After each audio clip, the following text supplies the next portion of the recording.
Bayiku ditukar oleh pelakor licik dan suami bejat, dengan anak hasil hubungan gelap mereka. Tapi semua tak semudah itu. Assalamualaikum warahmatullahi wabarakatuh. Halo Sobat Cerita Amira, di sini cerita Amira akan membawamu menyelami kisah yang penuh emosi dan kejutan. Langsung aja yuk, kita lanjut ke ceritanya.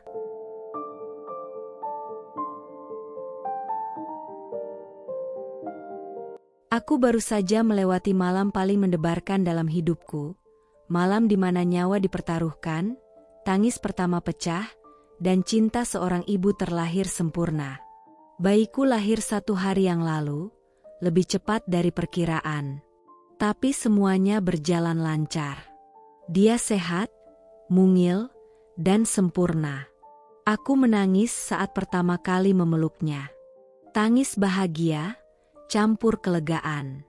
Pagi itu, di lorong rumah sakit yang lengang, saat aku berjalan perlahan menuju ruang menyusui dengan perawat di sampingku, seseorang memanggilku pelan. "Mbak Tania, ya?" Aku menoleh. Seorang wanita muda berdiri beberapa langkah dari tempatku. Cantik, dandanannya rapi meski wajahnya tampak sedikit pucat. Ia memakai daster rumah sakit dan tangan kirinya menenteng botol air minum. Tapi yang paling mencolok, tatapan matanya. Ada sesuatu yang tak bisa kujelaskan.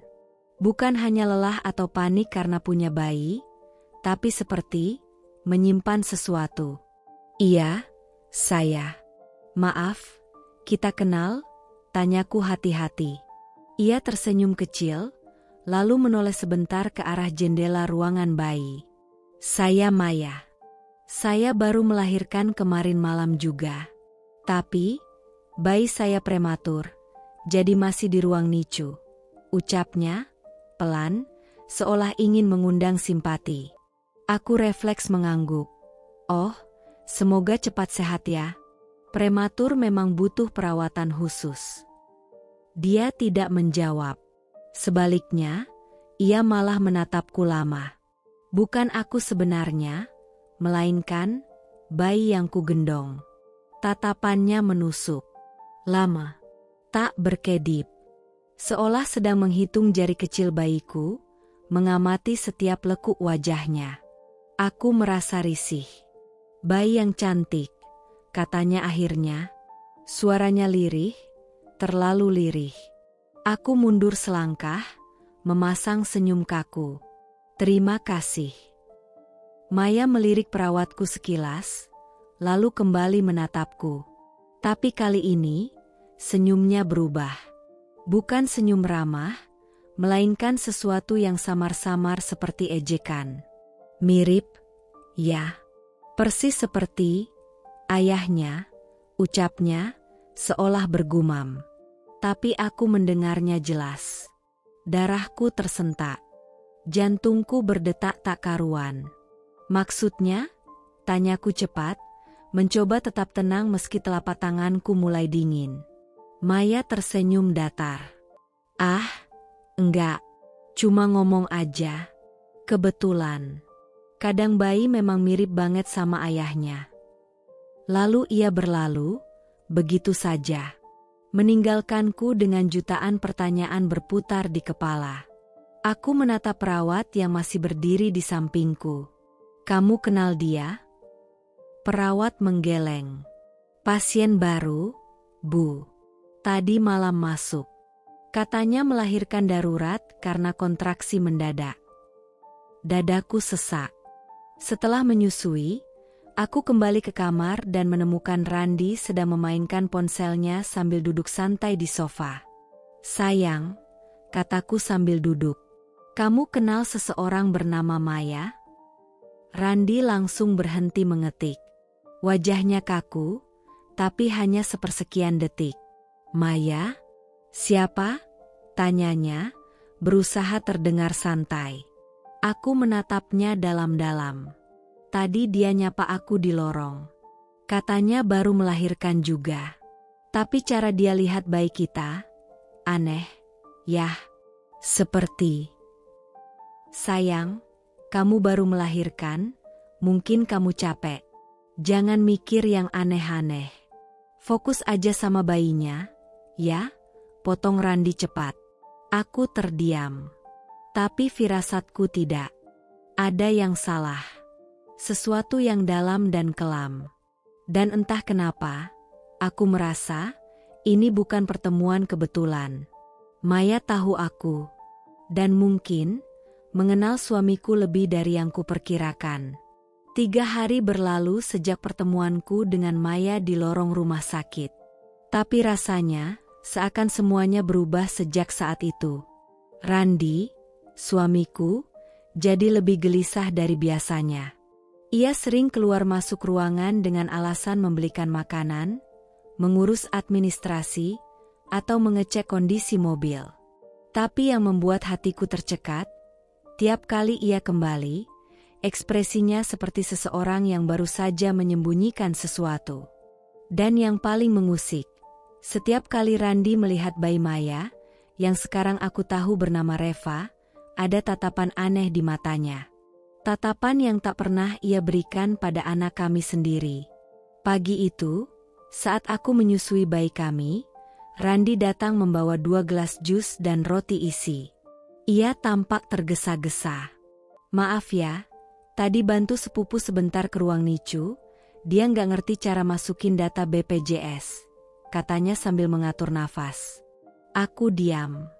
Mataku menatapnya, mencoba membaca bahasa tubuhnya. Sepupu? Tanyaku pelan. Iya, Maya. Yang kamu bilang kemarin itu. Dia sepupuku dari pihak ibu.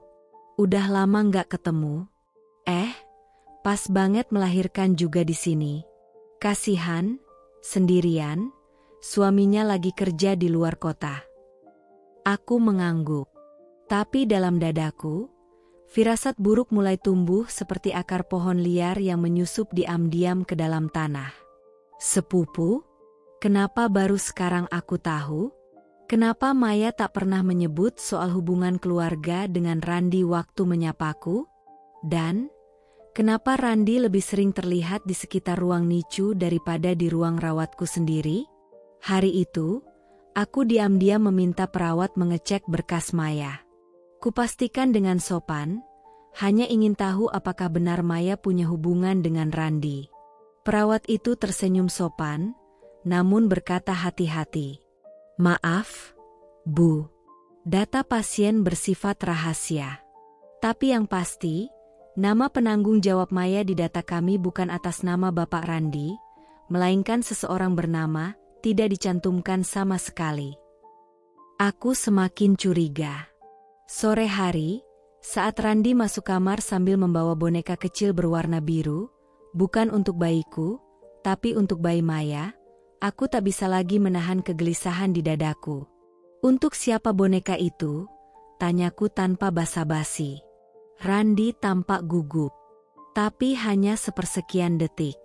Ia tersenyum kaku. Buat anaknya Maya. Tadi dia nangis terus.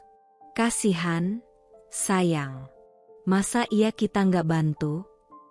Kamu yakin dia cuma sepupu? Tanyaku tajam. Wajah Randi langsung berubah.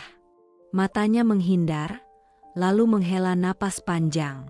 Kamu capek, Tan? Baru melahirkan.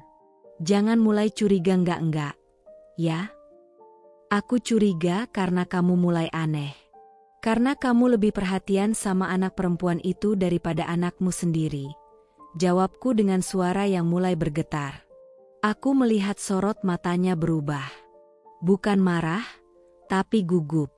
Seperti seseorang yang sedang berusaha keras menyembunyikan sesuatu yang pada akhirnya akan terbongkar. Hening sesaat. Dia butuh bantuan, itu saja, ucapnya pelan. Kalau memang cuma sepupu, kenapa kamu tak pernah cerita soal dia sebelum ini? Kenapa kamu menghindar saat kutanya? Dan kenapa kamu tak pernah memandang anak kita dengan tatapan seperti saat kamu menatap anaknya? Air mataku menetes. Entah karena takut, entah karena kebenaran yang belum muncul, tapi ku tahu, pasti ada. Aku tahu firasat seorang ibu tak pernah salah. Dan kali ini, hatiku berbisik nyaring. Ada rahasia besar yang coba disembunyikan Randi dariku. Malam itu sunyi. Hanya suara mesin infus dan detak jam dinding yang terdengar. Aku berbaring di ranjang rumah sakit, tubuhku lelah pasca melahirkan, tapi mataku tak bisa terpejam. Bukan karena nyeri, tapi karena pikiran yang tak kunjung diam. Semuanya terasa aneh sejak perempuan itu, Maya, datang dalam hidupku, membawa serta sorotan mata yang menakutkan, dan membawa sisi lain dari suamiku yang tak kukenal sebelumnya. Randi belum juga kembali ke dalam kamar. Katanya keluar sebentar untuk menelepon. Tapi naluriku berkata lain. Perlahan, aku memejamkan mata, berpura-pura tidur. Dan benar saja. Beberapa menit kemudian, kudengar suara langkah pelan menyusup dari balik pintu. Langkahnya hati-hati, seolah takut membangunkanku. Lalu suara pintu dibuka pelan dan tertutup kembali. Aku menahan napas, mencoba tetap tenang, meski jantungku berdebar begitu keras seolah akan meledak. Tak lama, terdengar suara Randi. Lirih, nyaris berbisik. Kamu nekat banget datang ke sini malam-malam. Gimana kalau dia tahu? Suara perempuan menjawab. Aku mengenalnya. Suara Maya. Dingin, tenang, namun menyimpan sesuatu yang menggelitik syarafku. Tenang aja. Dia nggak akan tahu. Tadi aku lihat dia udah tidur. Lagian, kita harus mulai bicara soal rencana itu sekarang. Sebelum bayi kita dipindahkan keluar. Aku tercekat. Bayi kita? Kita? Tubuhku mendadak kaku. Tapi aku tetap berbaring diam, menyembunyikan napas di balik selimut. Aku masih belum yakin ini waktu yang tepat. Maya, dia baru melahirkan. Kasihan, bisik Randi, terdengar cemas. Kasihan? Kamu lupa, ya, siapa yang udah korbankan segalanya demi kamu? Aku. Bukan dia. Aku yang mengandung anakmu diam-diam. Aku yang sembunyi dari semua orang karena kita takut ketahuan. Sekarang kamu mau jadi pengecut? Jantungku seperti ditusuk. Anakmu. Mengandung anakmu. Tanganku gemetar. Tapi aku tetap diam. Mendengarkan. Kita harus selesaikan semuanya, Ran. Setelah anakku keluar dari NICU, kita jalanin rencana itu. Kamu tinggal tunggu waktu. Setelah itu, semua selesai. Kita hidup tenang. Kamu, aku, dan anak kita. Lalu Tania, bisik Randi, nadanya berat. Dia bisa cari hidupnya sendiri. Anggap aja ini karma karena dia terlalu mudah percaya. Jawab Maya ringan, seolah yang dibicarakan bukan manusia, tapi sekadar rintangan kecil di permainan hidupnya. Seketika dunia runtuh dalam sunyiku. Air mataku jatuh tanpa bisa ditahan. Dingin, menyakitkan, tapi tak boleh ada suara. Aku harus tetap diam. Harus tetap berpura-pura tidur. Karena malam ini, aku tahu. Pengkhianatan mereka lebih dalam daripada yang pernah kubayangkan. Langit malam di luar jendela rumah sakit tampak kelam, seolah semesta ikut menyembunyikan konspirasi yang hendak terjadi. Sudah pukul 1 dini hari. Aku, Tania, belum tidur sejak mendengar percakapan mereka malam sebelumnya. Jiwaku hancur, tapi aku tahu, ini belum puncaknya. Belum. Ada sesuatu yang lebih besar, lebih keji, yang akan mereka lakukan malam ini. Dan aku harus melihatnya, dengan mataku sendiri. Aku meminta perawat agar tidak membawa bayiku kembali ke kamar malam itu, dengan alasan ingin istirahat lebih lama. Mereka setuju. Tapi aku tahu alasan sebenarnya, aku ingin memastikan dia aman. Sekitar pukul 2 pagi, aku diam-diam turun dari ranjang. Luka jahitan pasca operasi masih terasa nyeri, tapi aku tahan. Aku pasang sandal rumah sakit pelan-pelan, lalu membuka pintu kamar rawatku, dan menyusup ke lorong rumah sakit yang lengang. Semua lampu redup. Hanya suara AC yang berdesing halus. Tapi aku mendengar suara langkah. Pelan, licin, hati-hati. Aku mengintip dari balik tembok menuju ruang bayi. Dan saat itulah aku melihatnya. Mereka, Randi dan Maya, berdua. Maya mengenakan jaket dan masker, menyembunyikan wajahnya, sementara Randi membawa selimut kecil berwarna merah muda.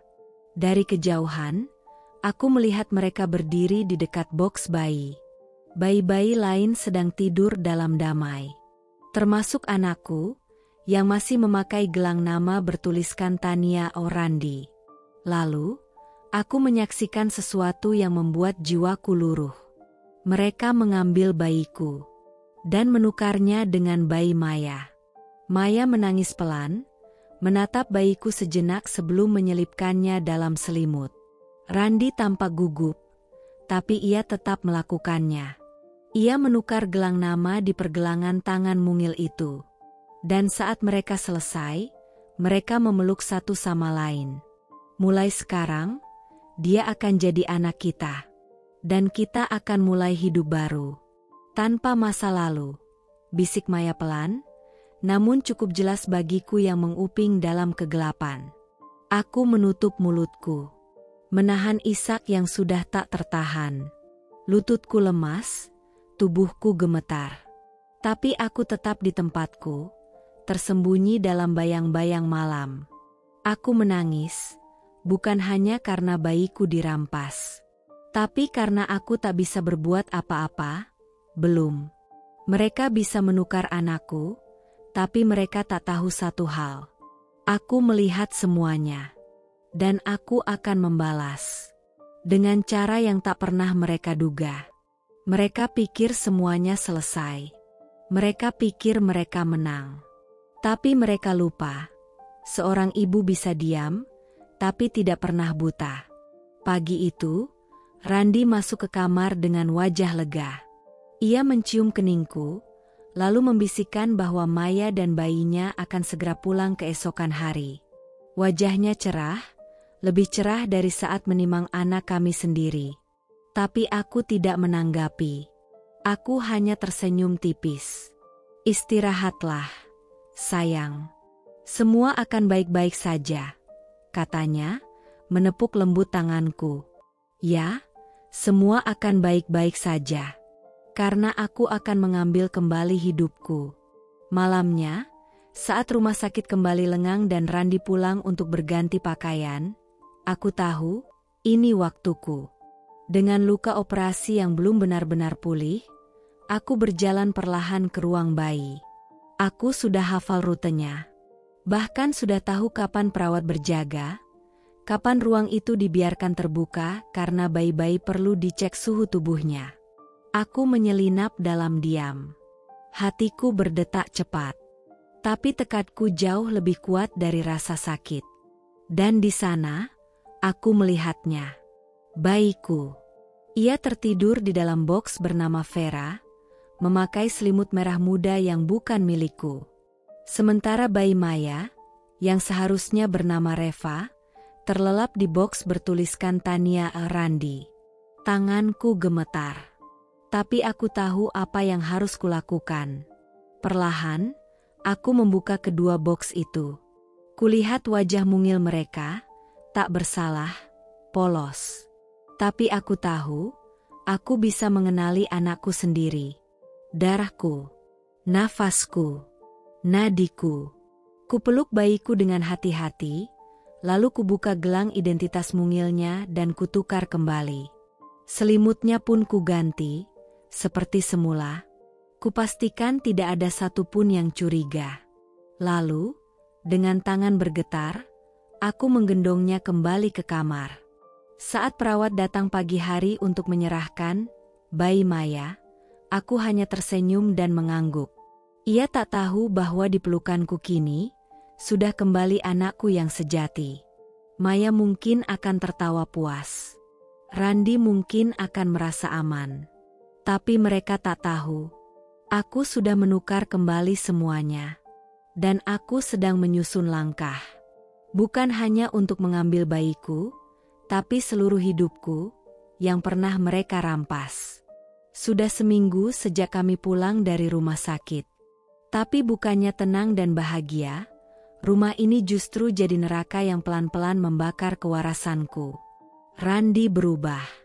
Bukan lagi suami yang dulu dengan lembut menggenggam tanganku saat kontraksi pertama datang. Bukan lagi ayah yang menitikan air mata saat melihat putrinya menangis untuk pertama kali. Kini, ia dingin, pendiam, kasar, dan setiap hari lebih menjauh dariku. Pagi itu, aku berusaha memandikan bayiku, anak yang telah kurebut kembali dengan nyawa nyaris tergadai. Tapi tanganku masih lemah, lukaku belum pulih. Tubuhku gemetar menahan nyeri, namun hatiku jauh lebih kuat. Ini anakku. Aku ingin tetap menjadi ibunya, sepenuhnya. Lalu Randi masuk ke kamar. Dan untuk pertama kalinya, ia berteriak. Udah.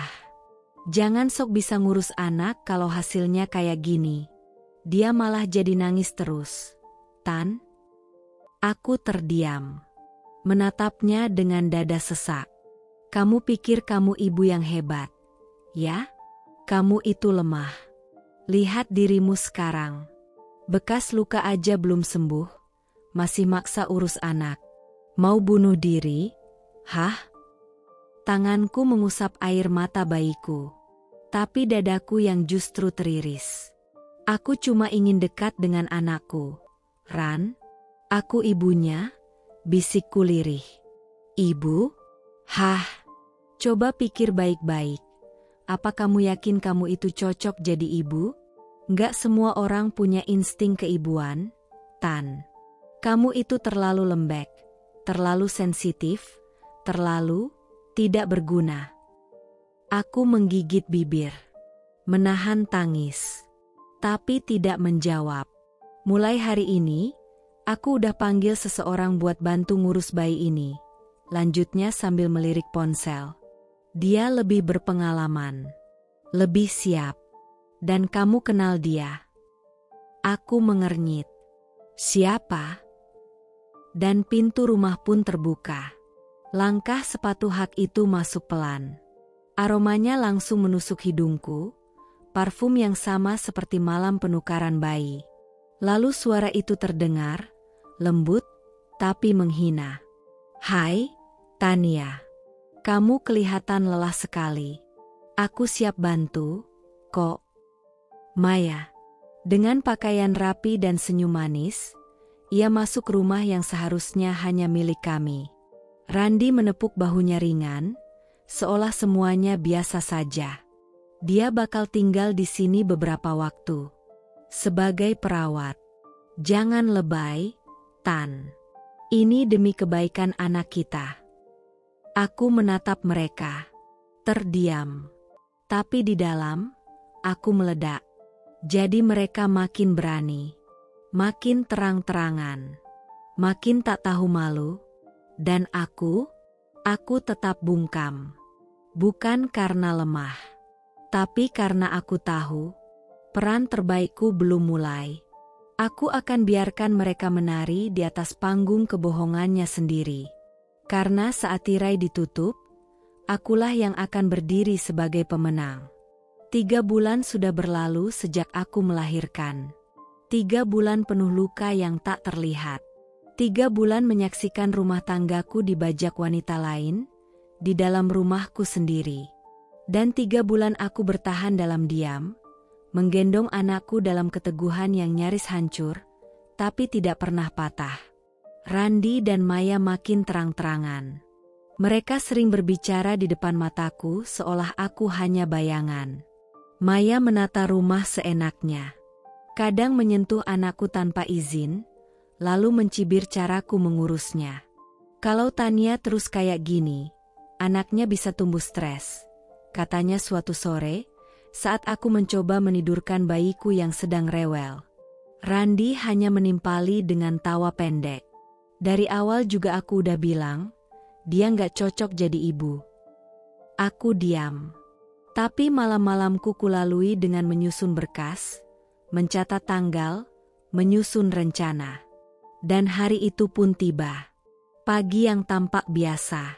Matahari menyelinap masuk dari selat tirai. Tapi firasatku berkata, hari ini mereka akan mencoba langkah paling keji. Randi pulang lebih pagi dari biasanya. Maya duduk santai di sofa, memeluk bayiku seolah dia yang melahirkannya. Aku masih di kamar, menyusui, ketika Randi memanggilku ke ruang tamu. "Tan, kita perlu bicara," katanya tanpa basa-basi. Aku keluar, menggendong anakku. Wajah Randi dingin. Maya tersenyum tipis, seperti sedang menunggu kemenangan. "Aku udah pikirin ini baik-baik. Kondisimu makin parah.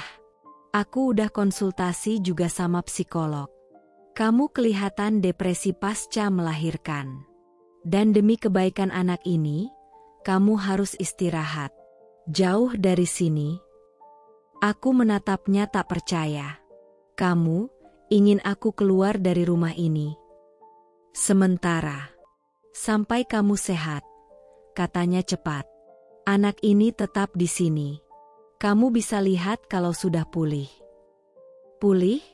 Aku mengulang, nyaris tertawa getir. "Dari luka yang kamu dan dia ciptakan."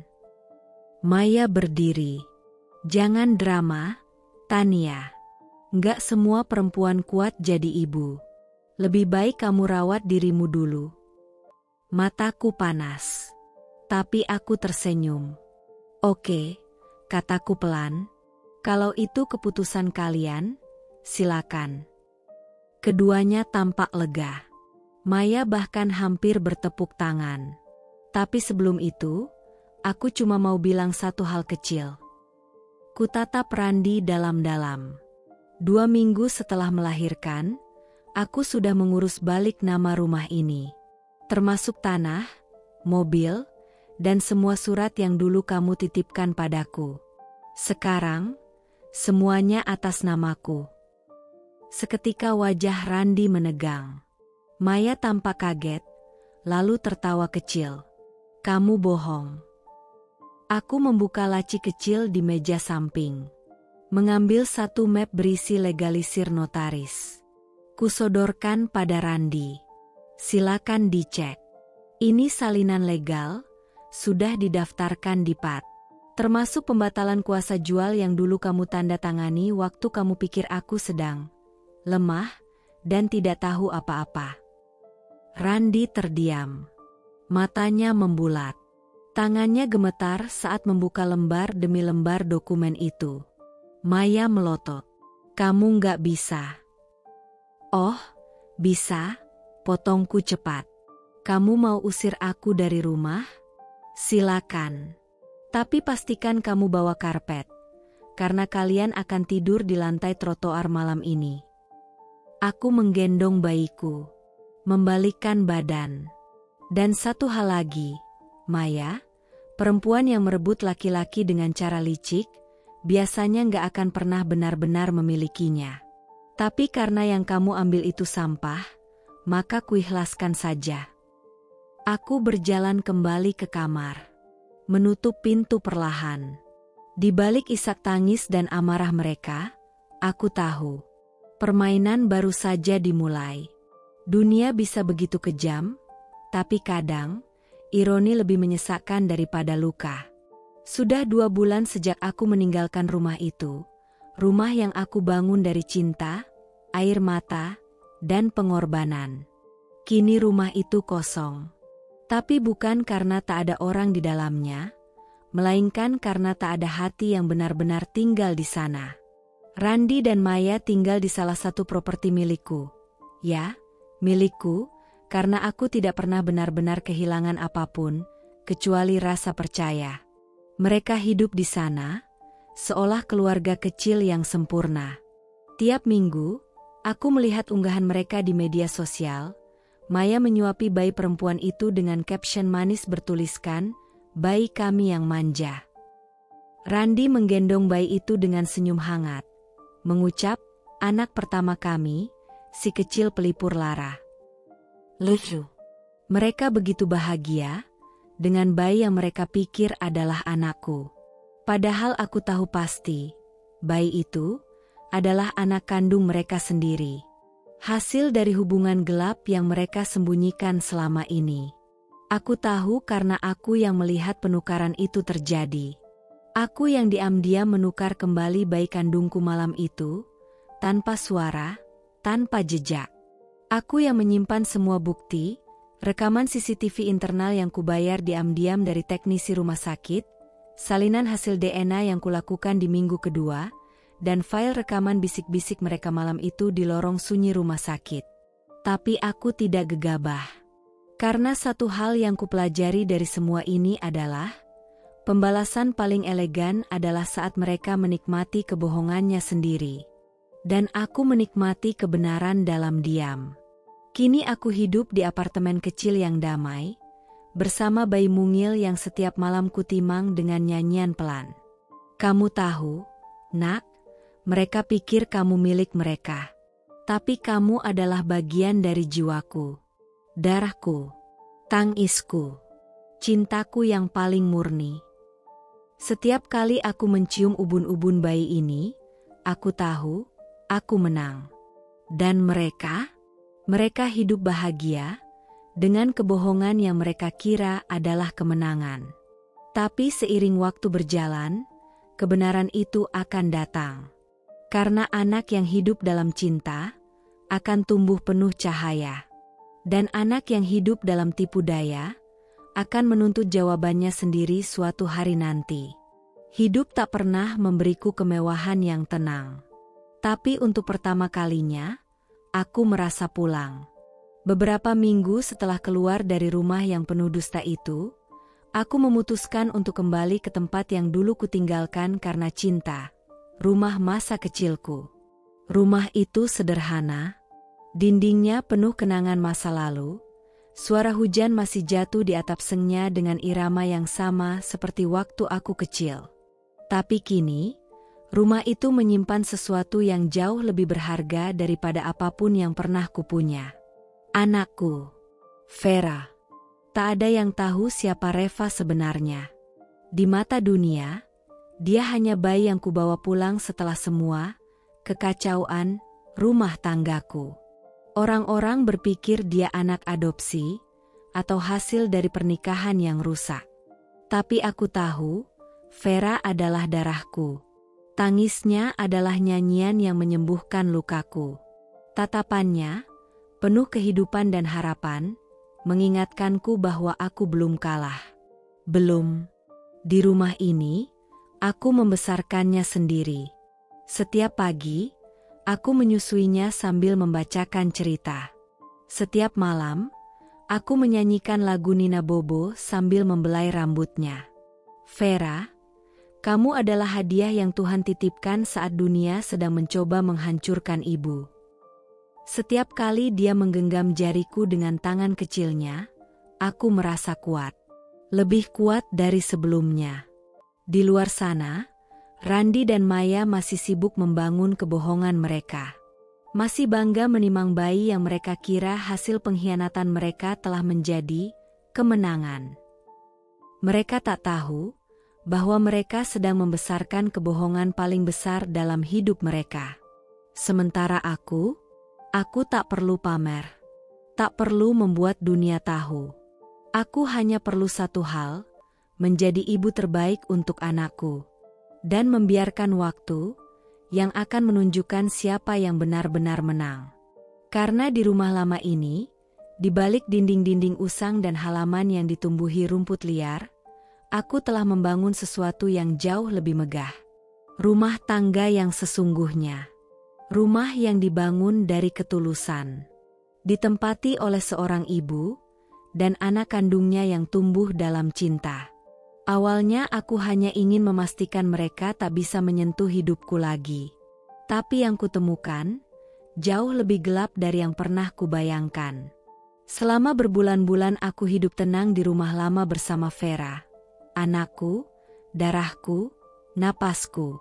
Tapi rasa penasaran, atau mungkin naluri, membuatku kembali memantau rumah yang kini ditinggali Randi dan Maya. Bukan karena aku belum bisa move on, bukan karena aku cemburu, tapi karena aku merasa ada yang tidak beres. Dan ternyata, firasatku benar. Diam-diam, dengan bantuan temanku yang bekerja di sebuah yayasan perlindungan anak, aku berhasil menyelidiki aktivitas Maya dan Randi. Kami memasang alat pemantau jarak jauh, dan dari balik layar kecil itu, aku menyaksikan pemandangan yang membuat seluruh tubuhku gemetar. Maya menjambak rambut bayi itu. Maya memukul tangan kecil itu karena menangis terlalu lama. Diam. Anak manja. Kamu gak tahu diri, ya? Aku udah korbankan semuanya buat kamu. Teriaknya sambil mengguncang tubuh mungil itu. Anak itu menangis histeris. Wajahnya pucat, tubuhnya dipenuhi memar, terutama di lengan dan punggung. Aku tak bisa bernapas. Itu bukan anakku. Tapi tubuh mungil yang sedang disiksa itu tetap anak manusia. Dan ironisnya, itu adalah anak kandung Maya sendiri. Anak yang dia pikir milikku. Anak yang dia rebut, yang dia peluk dengan kebanggaan palsu. Anak yang harusnya jadi bukti cinta, tapi kini jadi korban amarah. Randi, ia tidak lebih baik. Pulang malam-malam, tak peduli. Saat Maya mengeluh bahwa bayi itu terlalu cerewet, Randi hanya menjawab datar. Mungkin emang turunan dari ibunya. Kalau kamu gak kuat, kirim aja ke panti. Ke panti? Darahku mendidih. Tanganku mengepal. Tapi aku tetap tenang. Karena aku tahu, aku tidak bisa bertindak gegabah. Tidak kali ini, aku harus menyelamatkan anak itu. Bukan karena dia anakku, tapi karena dia tak salah apa-apa. Dia hanya lahir dari rahim yang salah, dan diasuh oleh dua manusia yang bahkan tak layak disebut orang tua. Dan jika hukum tidak bisa melindunginya, aku akan jadi pelindungnya. Mereka sudah merampas terlalu banyak. Tapi jika mereka berpikir aku akan diam menyaksikan anak itu dihancurkan, maka mereka belum tahu siapa sebenarnya Tania. Malam itu aku tak bisa tidur. Gambar tubuh mungil itu, penuh memar dan luka, terus menghantui pikiranku. Tangisnya seperti gema di dalam dada. Tangis anak yang bahkan belum bisa bicara, tapi tubuhnya sudah bicara banyak. Tentang siksaan, ketidakadilan, dan kejamnya dunia yang membiarkannya menderita. Aku tahu aku tak bisa gegabah. Langsung datang ke rumah mereka, aku bisa dianggap gila. Mengambil paksa anak itu, aku bisa dituduh menculik. Aku harus pintar. Dan yang kulakukan adalah melapor. Tengah malam, aku membuka situs pengaduan daring Dinas Perlindungan Anak. Kutulis semuanya dengan jari gemetar. Seorang bayi berusia kurang dari 1 tahun disiksa secara fisik oleh ibu yang diduga bernama Maya, di rumah beralamat di Jalan D. Luka terlihat jelas pada punggung dan tangan bayi. Bayi tersebut sering menangis lama tanpa dihibur. Ayah bayi tampak membiarkan kekerasan terjadi. Mohon penyelidikan. Kukirim sebagai anonim. Tanpa nama. Tanpa jejak. Tapi dengan harapan yang besar. 2 hari kemudian, mobil dinas berlogo kementerian muncul di depan rumah mereka. Jantungku berdebar saat melihat dari jauh, bersembunyi di dalam mobil temanku. Aku berharap, setidaknya kali ini, keadilan berdiri di pihak yang benar. Tapi, beberapa jam kemudian, petugas keluar. Wajah mereka datar. Maya ikut keluar dengan senyum manis dan make up rapi. Anak itu dibalut selimut hangat, tak ada luka yang terlihat. Randi menyusul keluar dengan map di tangan, dan aku tahu persis apa isinya. Uang. Randi menutup segalanya. Laporan itu tenggelam. Tak ada tindak lanjut. Tak ada penyelidikan lanjutan. Dan aku hanya bisa menggigit bibir, menahan marah yang membakar tulang. Tapi aku tidak menangis. Tidak kali ini, karena aku sadar, aku sedang berhadapan dengan monster. Dan monster tidak dikalahkan dengan air mata. Aku akan menunggu. Aku akan mengumpulkan bukti lebih banyak. Aku akan membuat laporan kedua, ketiga, ke media, ke lembaga advokasi, ke tempat-tempat yang tidak bisa disuap dengan uang. Karena kali ini, bukan hanya tentangku. Bukan tentang balas dendam. Ini tentang seorang bayi tak berdosa yang sedang dibentuk menjadi korban, setiap hari. Dan jika aku harus jadi bayangan di balik layar demi menyelamatkannya, aku rela. Karena aku tahu, waktu selalu memihak pada yang sabar. Waktu selalu tahu bagaimana cara bekerja. Diam-diam, tanpa suara, tapi pasti. Dan kini, waktu sedang memperlihatkan padaku bahwa tidak ada kejahatan yang benar-benar menang. Bahkan jika kejahatan itu dibalut dengan jas mahal dan senyum manipulatif seperti yang Randi lakukan dulu. Aku mendengar kabarnya bukan dari media, bukan pula dari orang dalam, tapi dari seseorang yang tak kusangka, tukang parkir kantor lamaku. Seorang bapak tua dengan seragam lusuh yang masih mengingat wajahku, meski sudah lama aku tak pernah menginjakan kaki ke sana. Ibu Tania, maaf ya, saya lancang. Tapi kantor itu, kayaknya sekarang goyang, Bu. Dengar-dengar, gaji karyawan telat, proyek banyak yang dibatalin. Pak Randi, katanya, lagi cari-cari pembeli. Aku menatap wajah bapak itu dalam diam. Sambil menggendong Vera yang sedang tertidur di dadaku, aku hanya tersenyum kecil. Terima kasih, Pak, kataku pelan. Terkadang, kabar dari hati yang jujur justru lebih bisa dipercaya daripada dari media. Dan memang benar.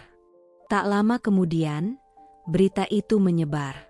Beberapa media lokal menulis tentang keruntuhan PT RNT, perusahaan yang dulu aku bangun dengan penuh cinta, keringat, dan pengorbanan. PT RNT terancam bangkrut, dugaan salah kelola dan gaya hidup mewah jadi sorotan. Aku membaca judul itu dengan hati yang tidak marah, tapi juga belum sepenuhnya puas. Ada rasa pilu, karena yang runtuh bukan hanya bangunan usaha, tapi juga nilai-nilai yang dulu pernah kami junjung bersama. Setelah Randi mengkhianatiku dan mengambil alih perusahaan, aku memang sempat kehilangan arah. Saat itu, aku baru saja melahirkan. Badanku belum pulih, jiwaku goyah. Dan di saat paling lemah itulah, dia datang membawa berkas kepemilikan dengan wajah penuh kepalsuan. Tanda tangan saja, Tan. Ini hanya formalitas. Aku ingin melindungi kamu dan anak kita kalau nanti terjadi apa-apa. Aku yang masih mencintainya, menandatangani. Tanpa tahu bahwa yang kulindungi justru akan jadi orang yang pertama kali menusukku dari belakang. Setelah itu, perusahaan menjadi miliknya secara hukum. Tapi ternyata, menjadi pemilik tak menjadikannya cakap. Dalam hitungan bulan, Randi membuat kesalahan demi kesalahan. Dia memecat hampir semua staf senior dan mengganti dengan teman-teman Maya. Dia menunjuk Maya sebagai kepala keuangan, meski perempuan itu tak punya latar belakang akademik maupun pengalaman profesional. Dia membelanjakan dana perusahaan untuk membeli mobil mewah, jam tangan mahal, dan bahkan liburan ke luar negeri. Mereka berpesta dari hasil pengkhianatan. Dan kini, ketika uang itu habis, yang tersisa hanyalah tumpukan kesalahan. Dari sumber lain, aku tahu bahwa utang perusahaan makin menumpuk. Vendor-vendor mulai menolak bekerja sama. Klien lama hengkang satu persatu. Bahkan kabarnya, Maya sempat meminjam uang atas nama perusahaan kerentenir lokal. Aku duduk diam di rumah lamaku, memeluk Vera yang kini mulai belajar duduk. Kupandangi wajahnya yang damai, lalu berbisik. "Nak, kamu tahu, dulu aku ingin membalas dendam. Tapi sekarang, aku cuma ingin melihat mereka belajar. Bahwa apa yang dicuri tidak akan pernah jadi berkah. Dan semesta sedang mengabulkan doaku dengan cara paling elegan." Randi kini hidup dalam kekacauan finansial. Maya tidak lagi bisa bersolek seperti dulu. Mobil mereka sudah ditarik. Barang-barang mewah mulai dijual diam-diam. Rumah tempat mereka tinggal mulai rusak tak terawat, penuh cekcok dan tangisan di malam hari. Tapi aku belum muncul. Belum. Karena aku ingin mereka jatuh perlahan, bukan sekali hempas. Aku ingin mereka merasakan sendiri. Bagaimana rasanya ketika semua yang mereka ambil dengan licik, akhirnya berubah menjadi kutukan. Dan saat mereka datang padaku, meminta pertolongan, aku akan berdiri, bukan dengan dendam, tapi dengan kebenaran yang selama ini mereka injak-injak. Dan saat itu tiba, aku akan siap. Waktu berjalan diam-diam, namun meninggalkan jejak dalam. 10 tahun telah berlalu sejak malam penuh air mata itu. Malam di mana aku, Tania, menggendong Vera dalam pelukanku dan bersumpah akan melindunginya dengan seluruh hidupku. Hari demi hari kulewati dengan kerja keras dan cinta tanpa syarat. Aku tidak pernah mengeluh. Luka masa lalu sudah tak kuizinkan meracuni masa depan kami. Dan hari ini, aku menatap Vera, anak laki-laki kecil yang kini tumbuh menjadi pribadi yang luar biasa. Vera telah berusia 10 tahun. Tingginya hampir menyamai bahuku, dan matanya masih sama seperti saat pertama kali kubalikan takdirnya dari kelicikan mereka, mata jernih penuh rasa ingin tahu dan kelembutan. Ia anak yang istimewa. Bukan hanya karena kecerdasannya yang membuat para guru kagum, tapi karena hatinya yang begitu tulus, peka, dan penuh kasih. Aku masih ingat betul kejadian itu. Pagi itu, Vera pulang dari sekolah sambil memeluk seekor kucing kecil dengan kaki pincang. Wajahnya serius, tapi lembut. "Bunda," katanya pelan. Dia ketakutan, tapi dia nggak lari waktu aku sentuh. Mungkin dia tahu aku nggak akan nyakitin dia. Mataku berkaca-kaca. Ya Tuhan, anak ini benar-benar warisan cinta yang kupelihara dari luka.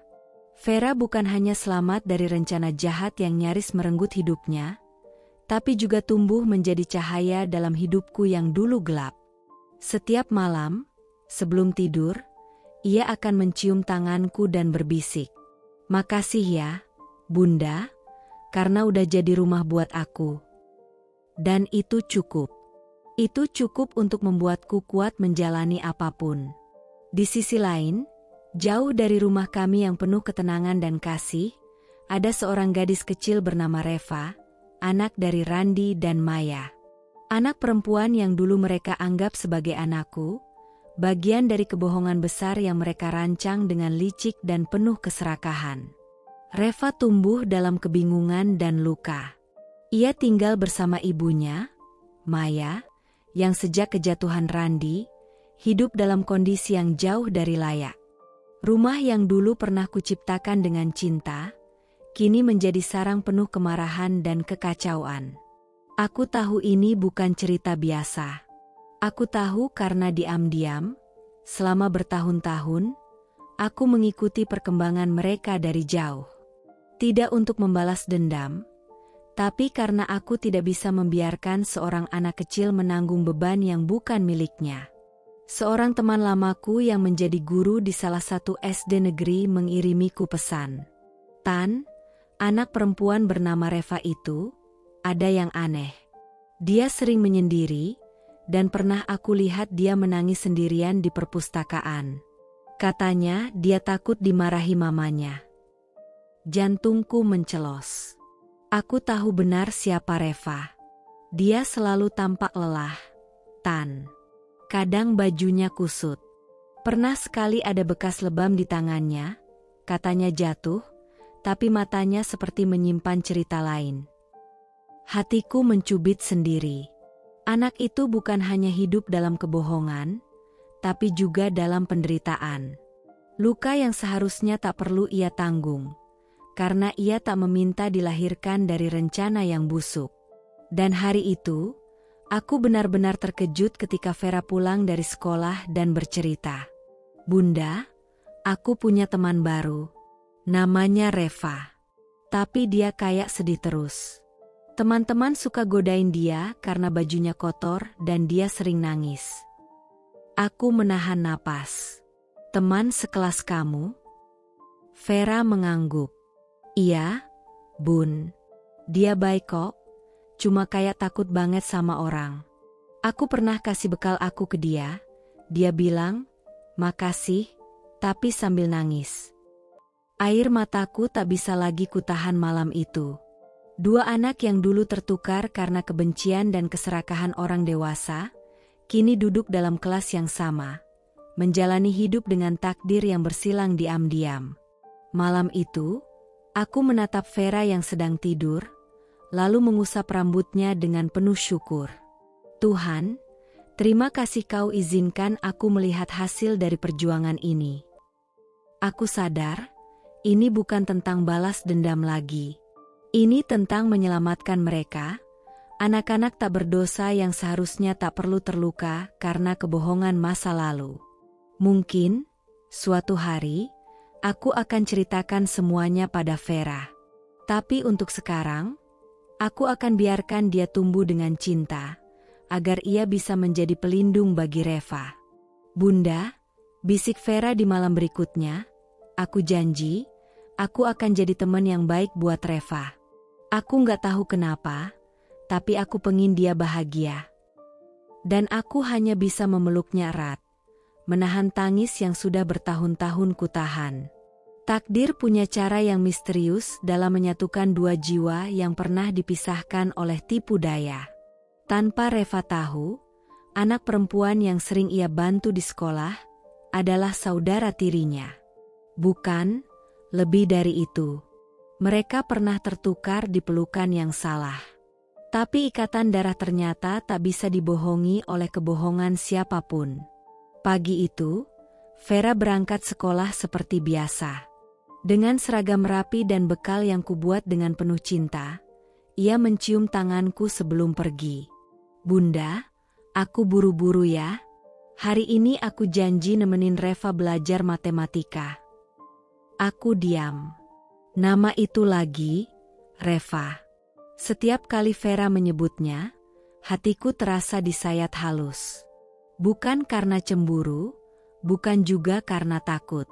Tapi karena setiap kali nama itu muncul, aku diingatkan pada luka lama, pada malam kelam saat mereka menukar darah dagingku dengan anak hasil hubungan gelap mereka. Namun Tuhan, seperti ingin menunjukkan bahwa luka bisa tumbuh jadi pelajaran. Karena semakin Vera dekat dengan Reva, semakin kuat keyakinanku bahwa ini bukan kebetulan. Di sekolah, hubungan mereka makin erat. Reva memang berbeda. Ia pendiam, sorot matanya kosong seperti langit mendung. Tapi ada sesuatu dalam dirinya yang membuat Vera ingin melindunginya. Mungkin karena Reva sendiri dibesarkan dengan kasih sayang yang tulus, ia jadi peka terhadap rasa sakit yang tersembunyi. Reva, kamu kenapa sih diam aja? Tanya Vera suatu hari saat jam istirahat. Reva menunduk. Aku capek aja. Kamu lapar? Reva membuka bekalnya dan menyerahkan satu potong nugget. Nih, kamu harus makan. Reva menatap nugget itu dengan mata berkaca-kaca. Kenapa kamu baik banget sama aku, Vera? Soalnya, entahlah. Aku ngerasa kita mirip, jawab Vera polos. Kayak, kamu tuh bukan orang asing. Suatu hari, aku datang lebih awal ke sekolah Reva untuk menjemputnya. Di ujung koridor, Aku melihat pemandangan yang membuat hatiku remuk tapi juga haru. Reva sedang berdiri di depan Vera yang menangis. Di sekitar mereka, beberapa anak tampak bubar, baru saja membuli Reva. Dia aneh. Badannya banyak luka, teriak seorang anak sebelum kabur. Tapi Reva berdiri tegak. Kalau kalian ganggu dia lagi, aku nggak akan diam. Aku menutup mulutku, menahan isak. Anak itu, anak yang dulu hampir kuhilangkan karena kejamnya pengkhianatan, kini berdiri membela anak dari perempuan yang menghancurkan rumah tanggaku. Ironi? Tidak. Ini keadilan dari Tuhan, bahwa aku telah berhasil membesarkan anakku jadi manusia yang lebih baik dari ayah kandungnya. Vera menuntun Reva ke bangku taman, mengelap air matanya dengan sapu tangan kecil. Jangan dengerin mereka. Kamu nggak salah, Reva. Tapi aku emang aneh. Aku gak pernah ngerti kenapa ibuku selalu marah. Kenapa aku kayak, bukan anak yang dia pengen. Vera menggenggam tangannya. Aku gak tahu masalah kamu apa. Tapi kamu penting. Buat aku. Aku berjalan pelan ke arah mereka. Saat aku mendekat, Reva menoleh dan menatapku dengan tatapan yang kosong tapi hangat. Entah kenapa, saat mata kami bertemu, ada gemetar dalam hatiku. Sesuatu dalam dirinya terasa familiar. Bunda, seru Vera, boleh gak Reva ikut ke rumah kita? Dia lagi sedih. Aku berlutut di hadapan Reva dan mengusap rambutnya perlahan. Boleh, sayang. Kamu boleh ikut. Rumah kami terbuka. Dan saat tanganku menyentuh pipinya, gadis kecil itu menunduk dan menangis diam-diam. Tangis yang entah kenapa, membuat jantungku berdetak lebih cepat. Seolah tubuh ini tahu lebih dulu daripada pikiranku. Anak ini, gadis yang dulu kupeluk sebentar, sebelum ditukar diam-diam oleh ayahnya sendiri. Aku ingin meraung. Tapi tidak sekarang. Tidak hari ini.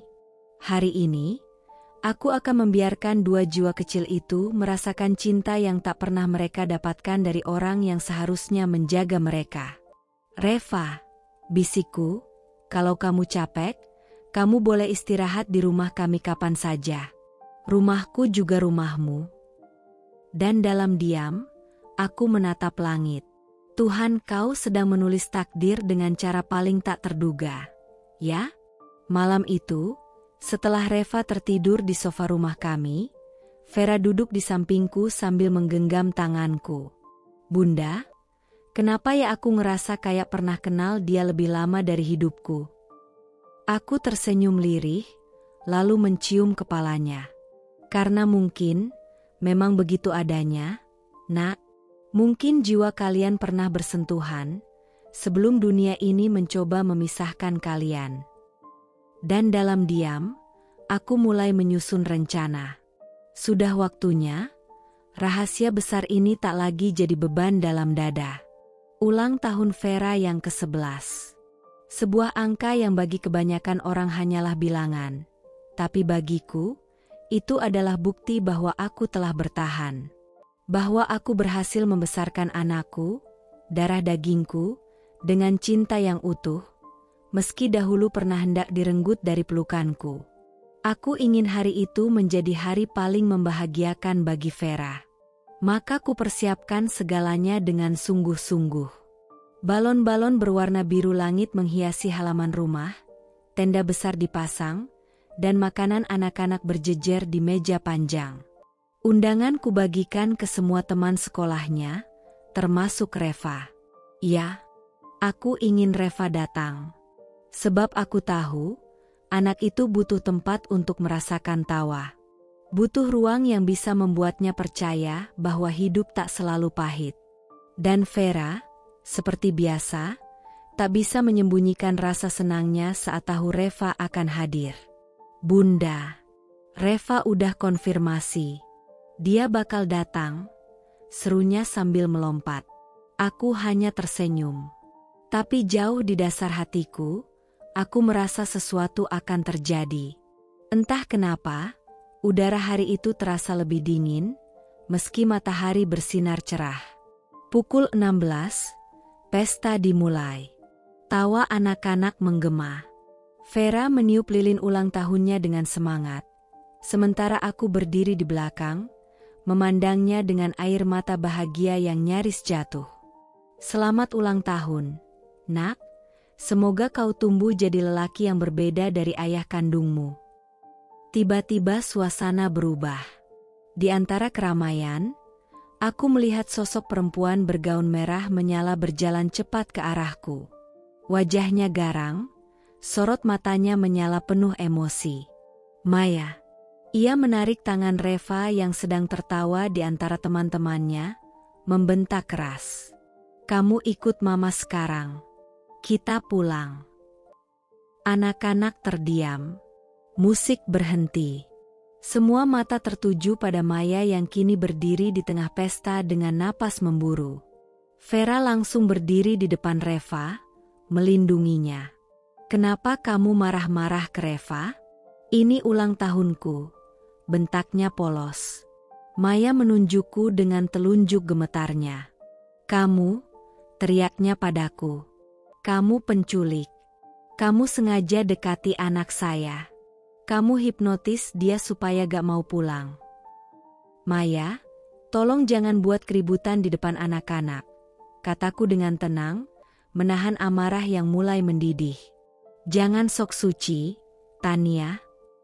Ia tertawa sinis. Kau pikir aku gak tahu permainanmu? Kau ajak anakku tidur di rumahmu, kau isi kepalanya dengan kebohongan. Cukup, Maya, suaraku kini tajam.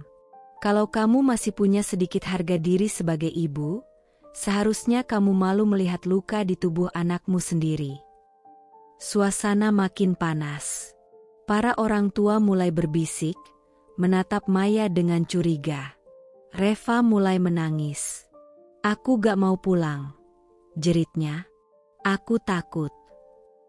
Kamu itu anakku. Maya menarik lengannya kasar. Anakmu? Kau bahkan tak tahu dia menangis setiap malam, sahutku tajam. Kau beri dia makanan basi, kau pukul dia saat kesal. Lalu sekarang kau datang ke sini, berlagak seperti ibu paling sempurna. Tangan Maya mengangkat tinggi, mungkin ingin menamparku. Tapi aku menatapnya tajam, tidak mundur sedikit pun. Coba sentuh aku, Maya, dan aku pastikan aku akan buka semua aibmu di depan umum. Ia gemetar. Orang-orang mulai merekam kejadian itu. Seorang guru yang turut hadir dalam pesta segera menarik Maya menjauh. Bu Maya, kami bisa laporkan ini ke pihak sekolah. Anak Anda punya hak untuk merasa aman, ujar guru itu pelan namun tegas. Vera memelukku dari belakang. Tubuhnya gemetar. Reva merangkulnya erat, menatap ibunya dengan penuh amarah yang tak biasa. Kalau kamu sayang sama Reva, kamu harus berubah. Tapi kalau kamu terus menyakitinya, Vera berhenti sejenak, suaranya bergetar, kamu gak pantas jadi ibunya. Maya tak berkata apa-apa. Ia berdiri mematung, dikelilingi tatapan sinis orang tua dan anak-anak. Perlahan, ia mundur, lalu berlari pergi meninggalkan pesta. Saat malam tiba, setelah semua tamu pulang, Reva masih tertidur di kamarku. Matanya sembab, tapi napasnya tenang. Vera duduk di sampingnya, memegang tangannya erat. Bunda, katanya pelan, boleh gak Reva tinggal di sini selamanya? Aku menatap wajah Vera yang polos dan penuh cinta. Anak ini benar-benar pantas mendapatkan kebenaran. Tapi belum sekarang. Aku butuh waktu. Butuh momen yang tepat. Boleh, sayang. Tapi semuanya akan kita bicarakan pelan-pelan, ya? Dan malam itu, aku tahu, langkahku makin dekat. Dekat pada hari di mana rahasia besar itu akan kubuka, bukan dengan dendam, tapi demi keadilan. Seminggu setelah pesta ulang tahun Reva yang penuh kekacauan itu, aku tahu waktunya hampir tiba. Maya belum muncul lagi, tapi bukan berarti badai telah reda. Justru aku merasa, badai sesungguhnya sedang bersiap menghantam dari arah lain. Dan aku tidak salah. Hari itu, cuaca mendung. Reva dan Vera sedang menggambar di ruang tengah, tertawa kecil. Suara mereka bagai musik yang mengobati luka-luka batinku. Tiba-tiba, bel rumah berbunyi keras. Berulang. Menggedor. Aku membuka pintu, dan langsung terpaku. Di hadapanku berdiri Randi, mengenakan kemeja gelap yang tak rapi. Di sisi kanan dan kirinya, 2 anggota polisi berdiri tegak. Wajahnya penuh amarah, matanya merah seperti menyimpan dendam bertahun-tahun. Kau pikir kau bisa terus main-main, Tania? Suaranya dingin, penuh kebencian. Hari ini semua kebohonganmu akan berakhir. Salah satu polisi menunjukkan surat perintah penangkapan sementara. Ibu Tania, Anda dilaporkan atas tuduhan penculikan anak di bawah umur. Kami mohon Anda ikut ke kantor untuk diperiksa. Aku bisa merasakan pandangan para tetangga mulai mengintip dari balik tirai. Aku menarik napas panjang, membalikkan badan ke arah anak-anak. Reva berdiri gemetar. Vera menggenggam tangannya erat, seperti tahu bahwa ini tentang dirinya. Aku melangkah ke dalam rumah. Tapi bukan untuk melarikan diri, melainkan untuk mengambil folder coklat yang telah kusimpan di balik lemari, berbulan-bulan lamanya. Aku kembali ke depan pintu. Sorot mataku kini tenang. Tidak ada rasa takut. Tidak ada rasa gentar. Aku serahkan dokumen itu ke polisi. Silakan baca. Ini hasil tes DNA antara saya, Randi, Reva, dan anak yang kalian tuduh saya culik. Mereka saling pandang. Polisi membuka map itu dan mulai membaca. Ekspresinya berubah, dari serius, menjadi bingung, lalu terkejut. Randi merebut map itu, membaca cepat. Lalu, ia membeku. Tidak mungkin ini bohong, katanya pelan, tubuhnya goyah. 3 bulan lalu, aku rahasiakan semuanya. Aku urus tes DNA diam-diam. Aku kirim sampel ke laboratorium resmi. Bukan 1, tapi 2 tempat berbeda.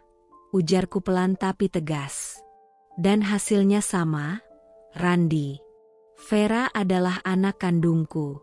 Dan Reva adalah anakmu dengan Maya. Para polisi saling pandang. Randi tampak seperti dihantam badai. Tangannya gemetar saat membaca ulang hasil tes itu.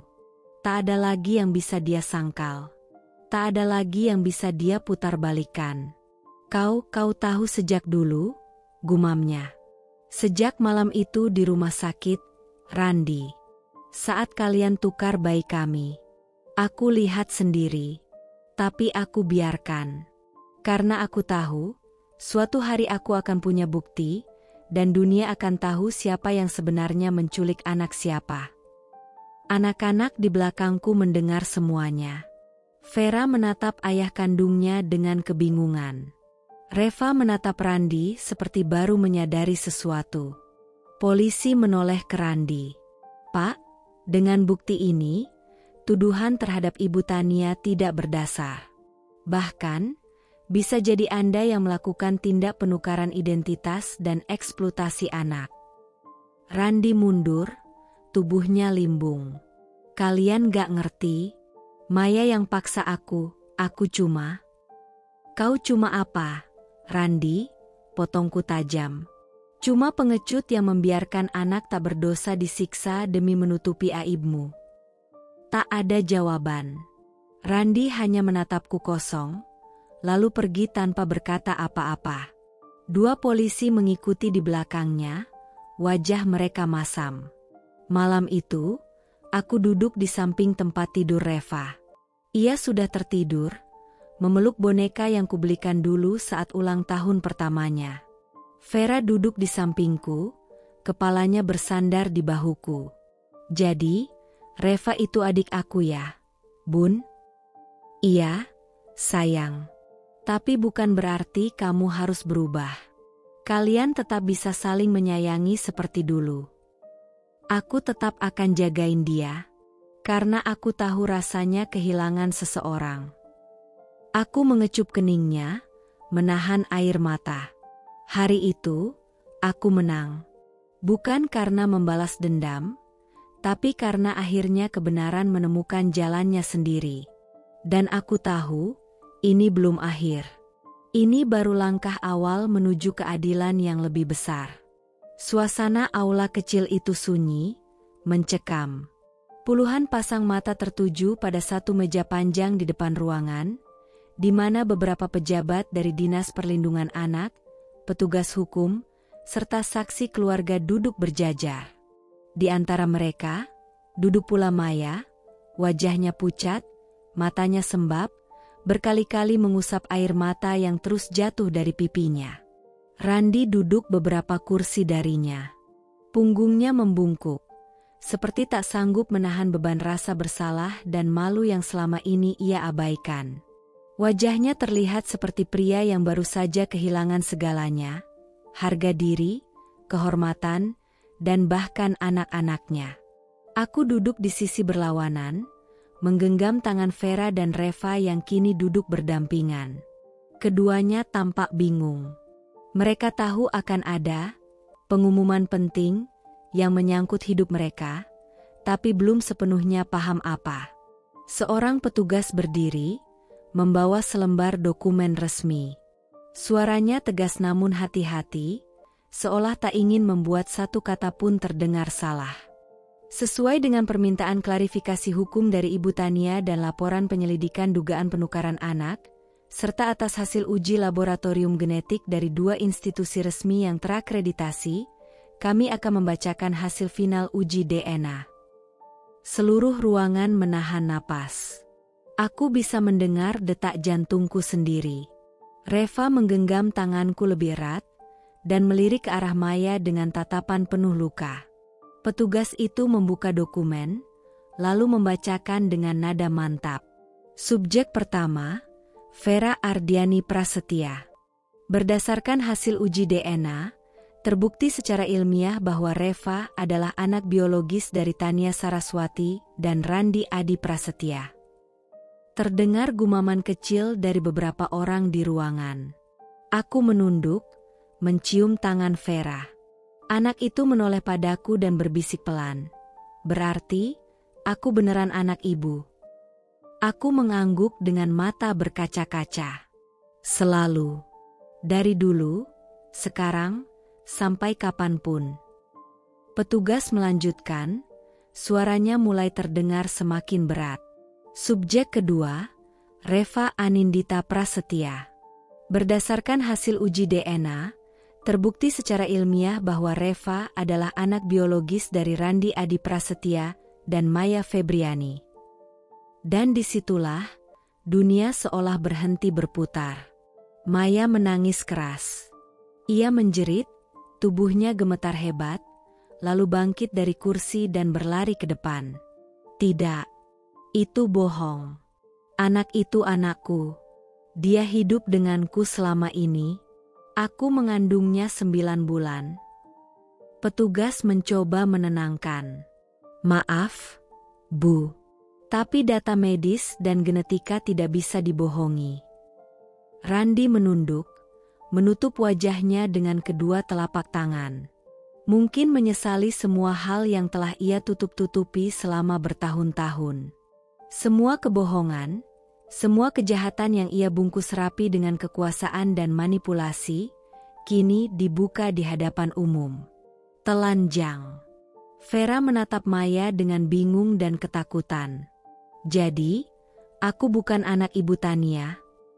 Aku berlutut di hadapannya, memegang kedua bahunya. Secara darah, tidak, sayang.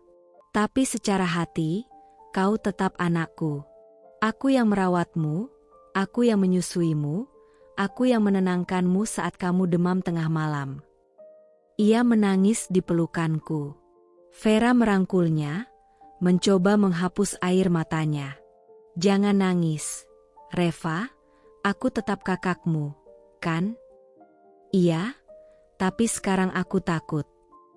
Aku peluk keduanya erat-erat.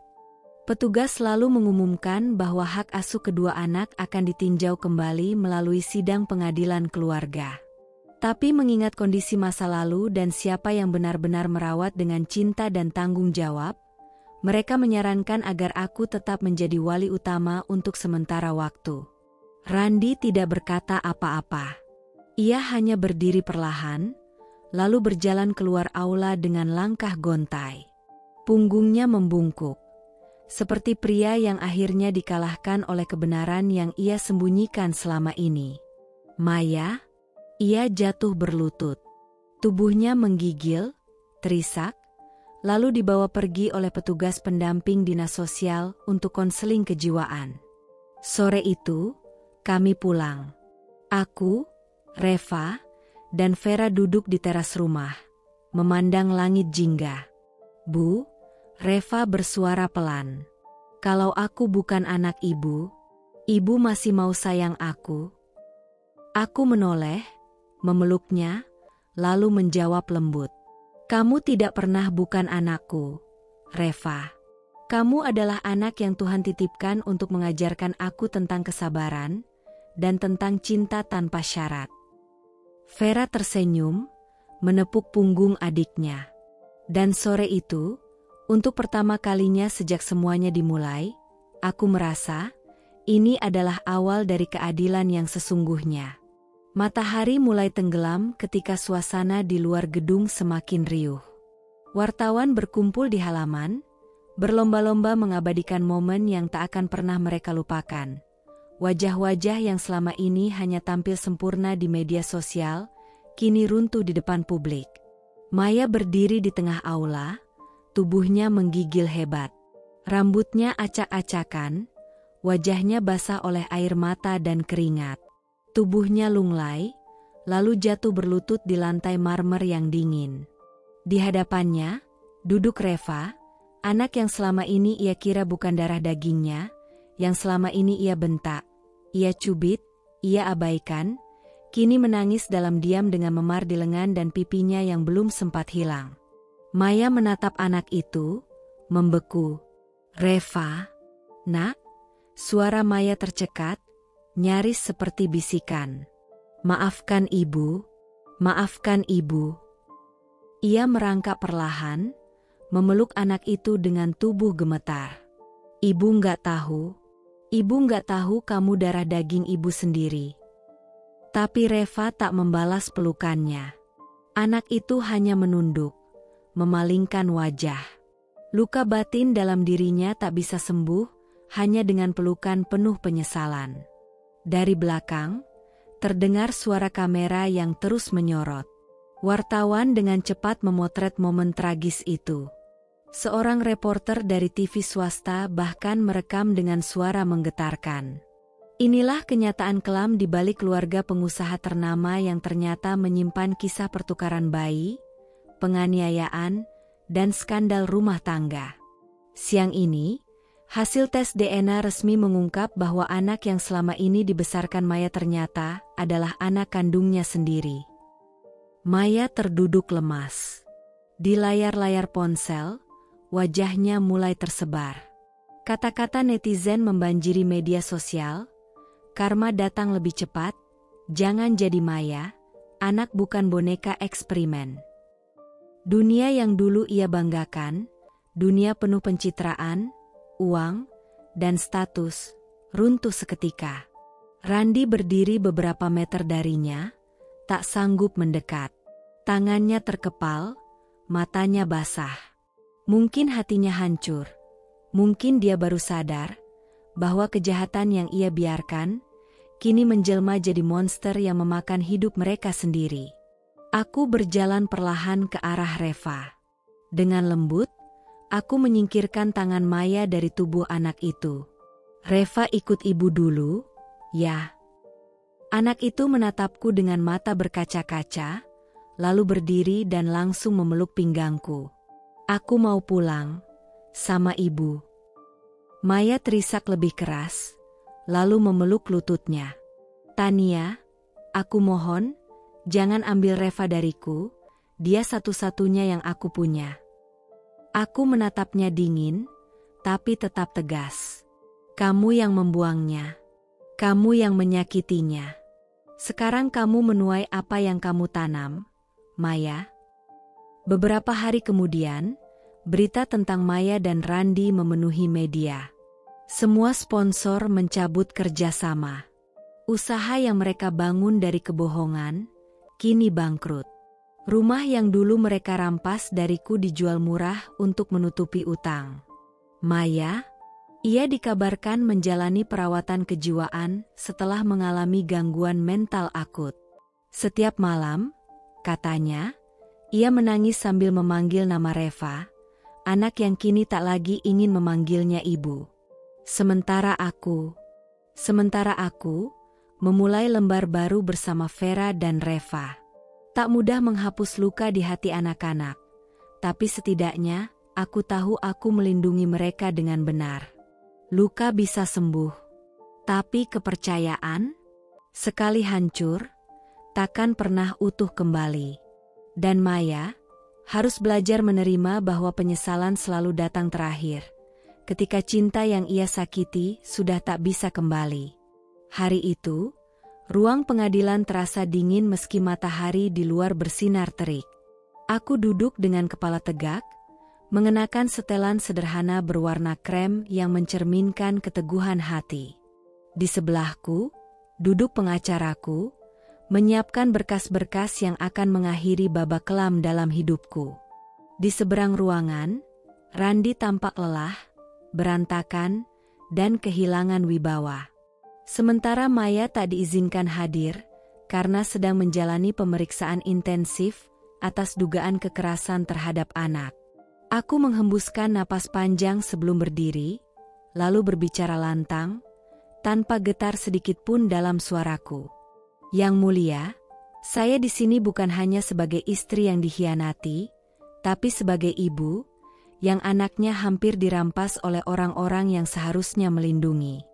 Hari ini, saya mengajukan gugatan cerai terhadap suami saya, Randi, dan juga laporan resmi atas tindak penculikan, penipuan identitas, serta pembiaran kekerasan terhadap anak di bawah umur.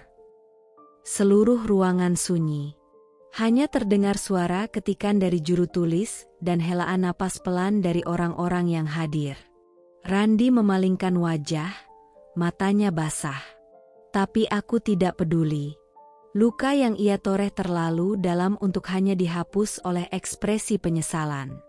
Randi, aku menatapnya lurus. Kau bukan hanya mengkhianatiku. Kau mengkhianati darah dagingmu sendiri. Kau biarkan anak kecil yang tak berdosa disiksa demi menutupi kebohonganmu. Kau tahu bayi itu bukan anakku, tapi kau terus memaksa dunia untuk percaya. Kau pikir aku akan diam selamanya. Randi bangkit, suaranya parau. Tania, tolong beri aku kesempatan menjelaskan. Aku mengangkat tangan, menghentikannya. Penjelasan? Kau sudah mendapatkan lebih dari cukup waktu untuk jujur. Tapi yang kau pilih adalah bersekongkol. Hakim mengangguk singkat, lalu mengetukkan palu. Pengadilan menerima gugatan cerai. Hak asuh anak diberikan sepenuhnya kepada pihak penggugat. Terkait laporan pidana, akan diteruskan kepada pihak berwajib untuk ditindaklanjuti. Hari itu, segalanya resmi berakhir. Di luar gedung, puluhan wartawan kembali menyorot wajahku. Tapi aku tak lagi menunduk malu. Aku melangkah dengan kepala tegak, menggandeng tangan Reva dan Vera yang kini berada di sisiku. Dua anak itu, dua korban yang akhirnya bisa hidup dalam kebenaran. Sementara Randi ditahan untuk penyelidikan lebih lanjut. Tuduhan penculikan, penyamaran identitas, serta pembiaran kekerasan terhadap anak bukanlah hal yang bisa ditutup-tutupi, tak peduli seberapa tebal uangnya atau seberapa luas koneksinya.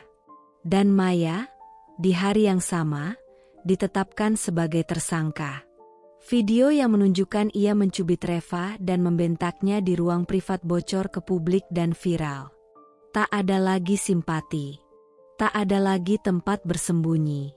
Malam itu, aku duduk di ruang keluarga, menatap Reva dan Vera yang sedang tertawa menonton kartun.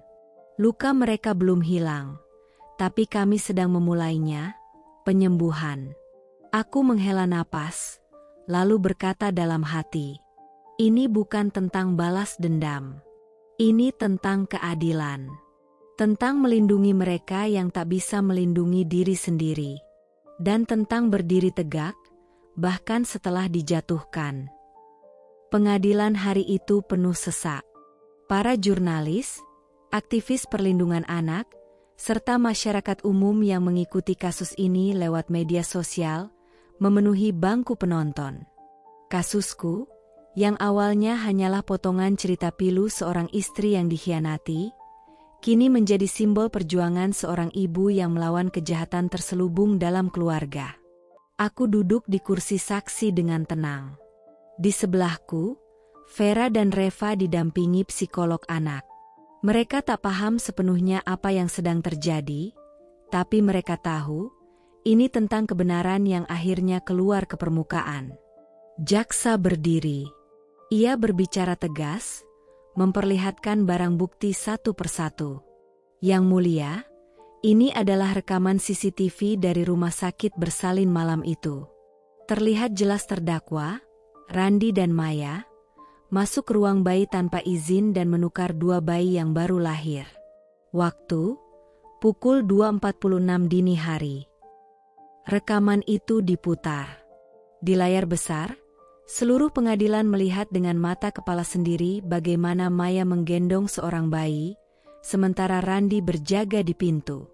Mereka bertukar pandang cepat, lalu Maya meletakkan bayi di inkubator yang berbeda. Semua sunyi. Suara napas tertahan terdengar dari berbagai penjuru ruang. Lalu bukti berikutnya. Ini rekaman suara yang diam-diam direkam oleh ibu kandung Reva, saat berpura-pura tidur. Terdengar jelas percakapan antara Randi dan Maya tentang rencana besar mereka. Suara Randi, setelah ini, hidup kita aman. Dia nggak akan pernah tahu. Suara Maya, anakmu akan tumbuh di rumah besar. Sedangkan dia, biarkan dia hidup dalam kebohongan. Terdengar desahan dari para penonton. Di kursi terdakwa, Randi menunduk, wajahnya pucat pasi. Maya mulai menangis, memeluk tas kecil di pangkuannya seperti mencari perlindungan dari kenyataan. Bukti terakhir membuat semua orang tercekat. Foto-foto tubuh Reva yang penuh memar. Lehernya merah, punggungnya biru keunguan, dan ada bekas luka lama di lengan mungilnya. Seorang guru dari sekolah Reva berdiri sebagai saksi, bersuara gemetar. Dia anak yang pendiam, tapi sering menangis sendiri di pojok kelas. Waktu kami buka lengan bajunya, kami lihat luka-luka itu. Lalu dia bilang, "Mama bilang aku nakal. Aku pantas dipukul." Aku menutup mata, berusaha menahan air mata. Tapi air mataku bukan lagi karena sakit, melainkan karena akhirnya, dunia melihat apa yang selama ini kusembunyikan dalam diam. Hakim mengetukkan palu. Berdasarkan bukti dan keterangan para saksi, serta mengingat dampak psikologis terhadap anak-anak yang terlibat, maka pengadilan menjatuhkan hukuman 12 tahun penjara kepada terdakwa Maya atas tindakan kekerasan terhadap anak dan penculikan. Dan 10 tahun penjara kepada terdakwa Randi atas penculikan, penipuan identitas, serta persekongkolan dalam tindak kekerasan terhadap anak. Terdengar tangisan histeris dari Maya. Ia meronta, berteriak memohon. "Tania, aku salah. Aku khilaf. Aku cuma ingin bahagia." Randi pun memohon dari kursinya. Suaranya pecah. "Tania, maafkan aku, setidaknya izinkan aku bertemu Reva. Sekali saja." Aku berdiri perlahan, menatap mereka dalam diam, lalu berkata dengan suara tenang namun menusuk. "Kalian menukar hidup anak-anak kita demi ego dan keserakahan. Sekarang, biarlah kalian menukar kebebasan kalian dengan hukuman yang pantas." Saat polisi menggiring mereka keluar dari ruang sidang, kilatan kamera menyala dari berbagai arah. Tapi aku tak peduli lagi pada sorotan itu. Yang aku tahu, keadilan akhirnya berpihak pada yang seharusnya. Di luar gedung, aku memeluk Reva dan Vera erat-erat. Mereka berdua, anak kandungku dan anak dari perempuan yang pernah menghancurkan hidupku, kini menjadi dua hati kecil yang akan kubesarkan dengan cinta dan keberanian. Hari itu, bukan hanya mereka yang masuk penjara. Hari itu adalah saat aku benar-benar bebas. Matahari pagi menyinari halaman rumah kecil kami yang kini terasa jauh lebih hangat dari istana manapun.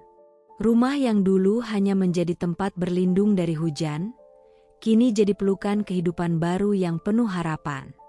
Vera sedang bermain di halaman belakang, tertawa bersama Reva yang kini tampak lebih ceria. Tawa mereka, yang dulu sempat nyaris direnggut oleh kebohongan dan kekejaman, kini mengisi hari-hariku dengan damai yang tak bisa dibeli oleh uang atau kekuasaan. Sudah hampir setahun sejak persidangan itu. Banyak hal berubah, tapi juga banyak hal yang tetap. Aku masih ibu mereka. Dan itu cukup. Setelah melewati proses panjang dengan psikolog, Reva mulai membaik.